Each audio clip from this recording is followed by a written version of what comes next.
I'm really interested in our fear of the object and our relationship to consumerism at this point in time, and how those two things, look how weird this effect is, and how weird those two things make being in relationship with objects and why we're in relationship with objects. And the idea of need. I think we have a really skewed idea of what needs are, because we don't actually need very much as human beings. But we're constantly talking about need, and, well, don't take more than you need. Well, need to do what? Need for what purpose? Need, like, this is the thing, is that needs are contextual, and that needs are constantly changing. And this idea of having certain needs on a pedestal, it's like beyond the, Maslow's hierarchy of needs, beyond like very, very basic needs. This idea of what we need and don't need is completely manufactured.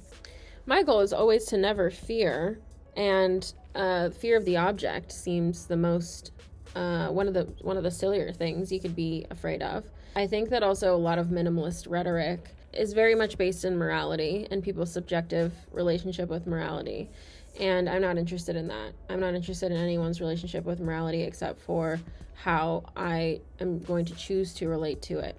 I'm not going to prescribe to someone else's version just because it will create less tension for me outwardly. That desire to engage with minimalism as a way to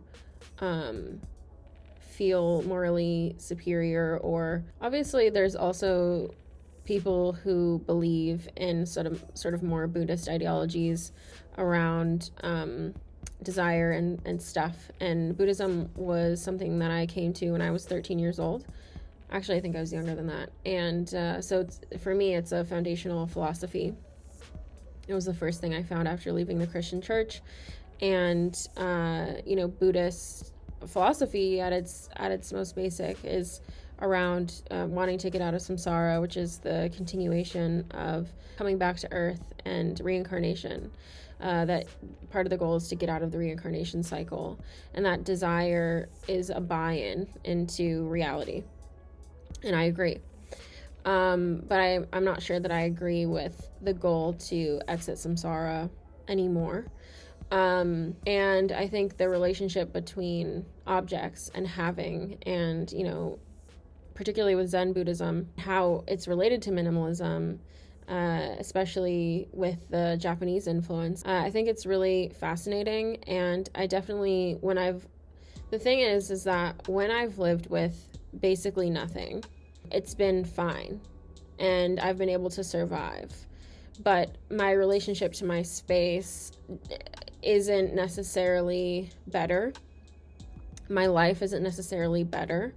I have a regimented daily spiritual practice, and so I have something that brings me back to the essence of creation and life, and what life really is, and the essence of reality every day. If not, obviously it's also a background frequency just in my consciousness in general.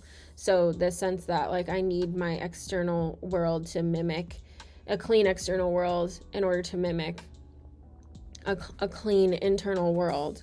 And obviously cleanliness is a whole other tangent, but I don't personally need that. I do think it can be helpful. I think that it can be a helpful transition, and I think it can be helpful for certain periods of life. I think there's a reason why I think that comfort itself can be very distracting and can be very harmful. And yeah, that's something that I do definitely believe.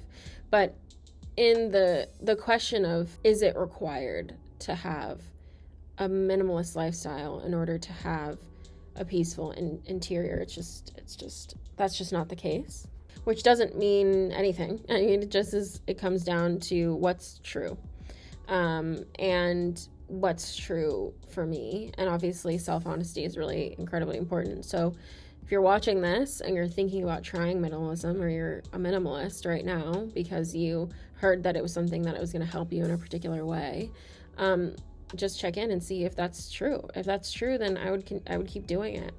For me, at some point, it just became, I didn't want to face the decision-making process that it requires to acquire objects, that I hadn't really been able to refine or create that process for myself ever. And so at some point it just became a default of being a minimalist, of having literally the bare minimum. And in some ways I feel that I practice that, and in some ways absolutely not. But, fear of the object, fear of clutter, and reliance on physical objects to create a sort of symbolic experience in your world, all of this stuff, like I deeply understand. But I quit minimalism because I wanted to have an intentional and refined relationship to objects.